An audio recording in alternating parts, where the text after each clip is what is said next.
সাকিবের মতো player obvious এমনভাবে বিদায় দেওয়া উচিত যারা সারা বাংলাদেশ কেন সারা ওয়ার্ল্ড যেন দেখে যে একটা লেজেন্ডের বিদায় হলো আমার ক্রিকেট থেকে। কারণ আপনি রিটায়ার্ড নেবেন, আপনি যদি নিজে ওই সৎসাহস না দেখাতে পারেন, নিজে কনফিডেন্স না নিতে পারেন, তাহলে তো ভাই আর এত বছর ক্রিকেট খেলার অ্যাচিভমেন্ট কি হলো? কেন আমার আক্ষেপ আফসোস তো না, জিনিসটা হচ্ছে বাংলাদেশ ক্রিকেটের আক্ষেপ বড় ছিল। কুমিল্লার মতো ফ্র্যাঞ্চাইজি একটা বিপিএল এ থাকাটা কিন্তু বিপিএল এর জন্য ভালো। ওই দিক থেকে যদি বলেন যে বিপিএল এর কিছুটা হলে গ্ল্যামার একটু কমবে। বিরাট কোহলি এবং রোহিত শর্মা আপনাদের এমকেএস এর ব্যাটের প্রমোশন করলেন, গল্পটা একটু শুনতে চাই। না গল্পটা তেমন কিছু না, এটা আমি অনেক আগে একটা প্ল্যান করেছিলাম। মিরাজকে বলেছিলাম যে মিরাজ, আমি যদি একটা ওকে ব্যাট দিই, তুমি কি ওকে দিতে পারবা? তো বলে হ্যাঁ ভাই পারবো। তো এটা আসলে ও আমাকে 2-3টা ব্যাট দিয়েছিল। তো আমি যখন একসাথে খেলতাম, তো ওই দিক থেকে চিন্তা করলাম যে আমিও তো ফ্যাক্টরি এখন দিয়েছি, তোর ব্যাটটাও একটা দিই আর কি, তো কেমন ওর একটা রেসপন্স। তো মিরাজ ওইভাবে নিয়ে গেছে, ব্যাটটা ওকে বলছে, আমার কথা বলছে। তো আমি ওকে টেক্সট করছিলাম যে তোমাকে একটা ব্যাট দিবে মিরাজ, তো বলছে হ্যাঁ ঠিক আছে। পরে আমি ওরা অ্যাপ্রিসিয়েট করছি যে না ব্যাটটা রিসিভ করছে। পরে আসলে ও ব্যাটের খুব প্রশংসা করছে এবং আপনারা দেখবেন যে ও কিন্তু সেকেন্ড টেস্টে ফার্স্ট ইনিংসে ব্যাটিংও করেছে ওই ব্যাট দিয়ে। পরে আমাকে মিরাজ বলছিল যে ভাই ওটা দিয়ে ওকে ব্যাটিংও করেছে। পরে আমার তুমি কীভাবে দেখলা? তো বলে যে স্টিকার মাথায় যেটা ছিল এমকেএস ওটা উঠায় নাই, ওটা উঠাইছে, ওখানে লেখা ছিল যে এমকেএস। তো এটা আমার জন্য মনে করি অনেক বড় ব্যাপার, কারণ তাকে ব্যাট দিয়েছি এবং সে ব্যাটটা যে খেলেছে এটা অনেক বড় ব্যাপার। এবং সে খুব ভালো ফিডব্যাক দিয়েছে মিরাজকে। এটা আমি মনে করি যে এমকেএসের জন্য খুব বড় একটা অ্যাচিভমেন্ট। চলে যাবে না থাক। কথা হচ্ছে যে আমাদের সামনে হচ্ছে সাউথ আফ্রিকার সিরিজ, মানে ক্রিকেট উৎসব বলা চলে। সামনে বিপিএল আছে, তারপরে যে এনসিএল শুরু হচ্ছে। আপনাদের জন্য তো ভালো, সবার জন্য উৎসব। আপনি নিশ্চয়ই খেলবেন, প্রিপারেশন কেমন হচ্ছে?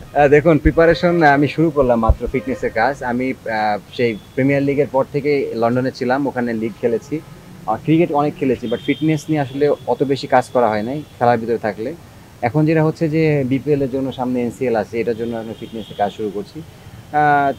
চেষ্টা করবো যে সামনে ম্যাচগুলোতে পার্টিসিপেট করা, নিজেকে ভালোভাবে ফিট রেখে খেলা। এনসিএল কোন দলের সাথে খেলা? আমি তো খুলনা ডিভিশনে সবসময়তেই খেলি, এনসিএলে এবছর খুলনা ডিভিশনেই খেলছি। ওকে, এনিওয়ান প্লিজ। ভাইয়া লাস্টবার আপনি কুমিল্লায় খেলেছেন, কুমিল্লা দলটা এত বছর ছিল, এবার নাই, সেক্ষেত্রে আপনি কি বলবেন ব্যাপারটা নিয়ে? দেখুন প্রথমত হচ্ছে যে না থাকলে তো আর এটা আমার কিছু করার নাই, আমার হাত নাই। যেহেতু কুমিল্লার মতো ফ্র্যাঞ্চাইজি একটা আমি মনে করি যে বিপিএল এ থাকাটা কিন্তু বিপিএল এর জন্য ভালো, কারণ ওনারা এত বড় একটা দল এবং সবসময় ভালো টিম তৈরি করে, বড় বড় তারকা প্লেয়ার নিয়ে আসে। আমি মনে করি যে এটা ওই দিক থেকে যদি বলেন যে বিপিএল এর কিছুটা হলে গ্ল্যামার একটু কমবে, কারণ ওরা যেভাবে প্লেয়ার নিয়ে আসছে হয়তো বা আমি জানি না এবছর হয়তো বা ওরকমভাবে প্লেয়ার আনবে কিনা, বাট মানে বিপিএল কুমিল্লাকে মিস করবে আমি মনে করি। আপনার সঙ্গে কোনো টিমের কথা হচ্ছে কিনা? রিটেনের একটা ব্যাপার তো থাকে প্রতিবারই। 2-1টা টিম বলেছে, বাট আসলে ওটা আসলে অফিসিয়ালি ওইভাবে কিছু হয় নাই, বাট মৌখিকভাবে কথা হয়েছে। তা আমি মনে করি যে আগামী তো 14 তারিখে আমাদের অকশন, তারপরে আসলে বলা যাবে কি হবে। এখন আমি মনে হয় গ্রেড সিস্টেমটাও আমিও নিজেও জানি না যে আমরা কোন গ্রেডে আছি।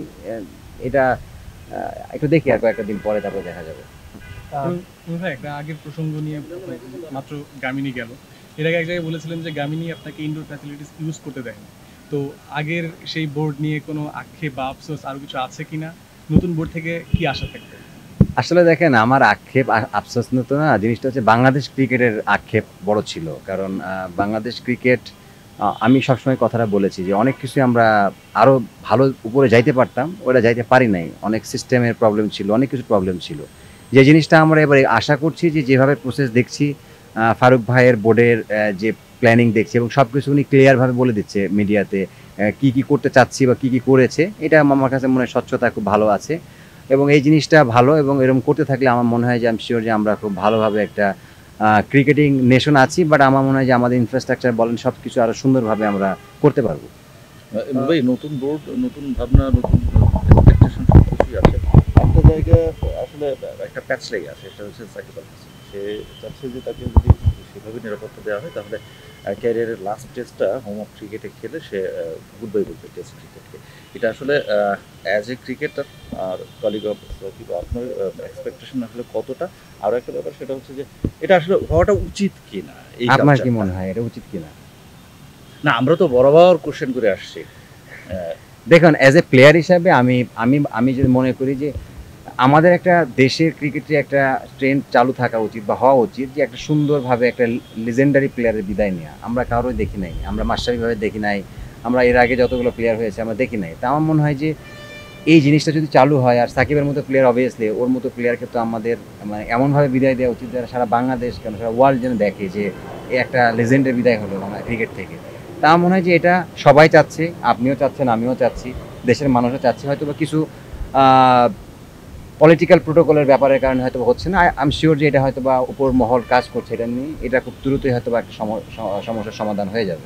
কোশ্চেনটা এই পয়েন্ট অফ ভিউ থেকে করে আগের বোর্ডের বড় কর থেকে যখন এই প্রশ্নটা করা হয়েছে তখনই কেউ বলেছেন যে আমাদেরকে তো কেউ বলে না, বললে হচ্ছে আমরা ব্যবস্থা করতাম, কিন্তু এইভাবে তো কেউ বলে না। ঠিক এইভাবেই হচ্ছে বারবার করে অ্যান্সার করে আসছেন। কিন্তু এইবার যেহেতু বাংলাদেশের ক্রিকেটের পোস্টার বয় তিনি বলেছেন যে আমি হোম অফ ক্রিকেটে আমি আসলে ইয়েটা নিতে চাই, তো সেইটা আসলে কতটা আশাবাঞ্জক এবং অন্যদের জন্য লেসন কেনা?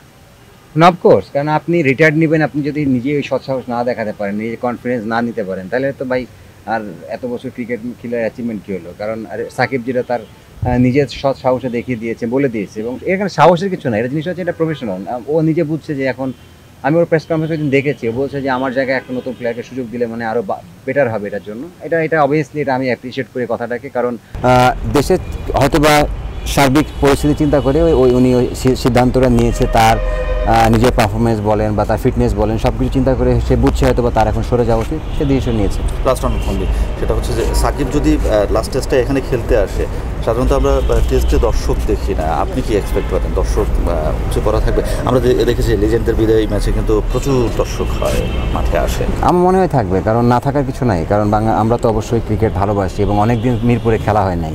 সো অনেকদিন পরে মিরপুরে খেলা হলে অফকোর্স দর্শক হবে, এবং এটা যদি সাকিবের বিদায় হয় আমার মনে হয় যে এখানে মানুষ আসবে, সবাই উপভোগ করবে জিনিসটাকে। ভাই ইন্ডিয়ার সাথে সিরিজ শুরু হচ্ছে আজকেই, সাদা বলের সিরিজ।